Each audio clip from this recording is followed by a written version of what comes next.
I'm the Portfolio Manager for Skretting, and this is Mahmoud Haidar, Aquaculture Nutrition Manager.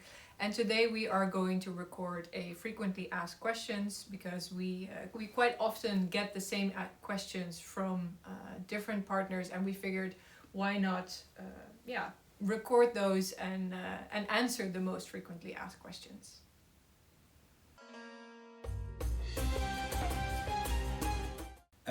We have seen from the market that skretting feed is one of the most expensive feed if you compare it to other feed suppliers. Is there a reason or a background behind it? Why it's more expensive? Yeah, indeed, a very common question that we ask. Why is skretting feed perceived as expensive? And of course, you need to start first by thinking what is expensive, because it's not only the cost but the same quality. There's also a big quality difference between skretting feed and much cheaper competitor brands.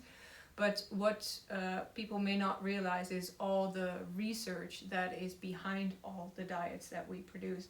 And that research and that years of innovations that are behind our products and that make them the quality that they are today comes at a cost. And doing sometimes 4 years of trials to launch a product into the market, that is what is going to create a reasonable cost that sometimes comes with these products.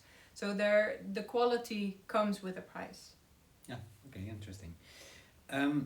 This is a kind of personal questions. If you would start a fish farm, which species would you choose?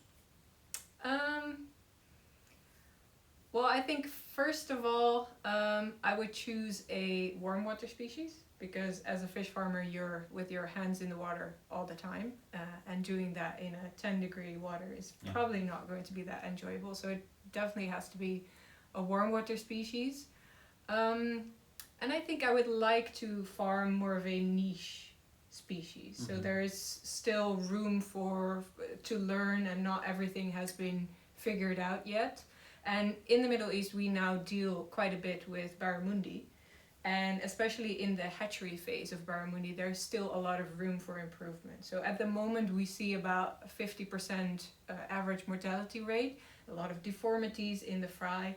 And I think that would be an interesting species for me, where you can still learn a lot, develop a lot, and probably improve a lot. And I'm not saying that it's going to be me that's going to make all these improvements myself, but it's definitely a species and life stage that I think if I could pick a species that I would start to farm in, it would be barramundi.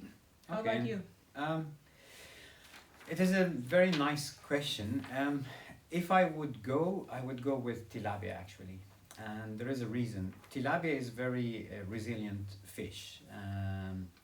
There's around 8 to 9 million metric tons of tilapia produced worldwide, which makes it a very nice fish species to farm, but also it fits with our purpose of feeding the future. There is a lot of tilapia there that we can farm, that we can feed through skretting feed, and we can support all communities all over the world, of course. So tilapia would be my first choice of farming. Yeah. Which is an interesting. So thank you very much for your insights and for your experience, and let's talk again in another video and another interview next time. Yeah, likewise, Mahmoud. It was nice talking to you. Thank you very much. I hope we answered some of your frequently asked questions, and if you have any more, then let us know and we'll address them in the next Q&A. Thanks. Thank you.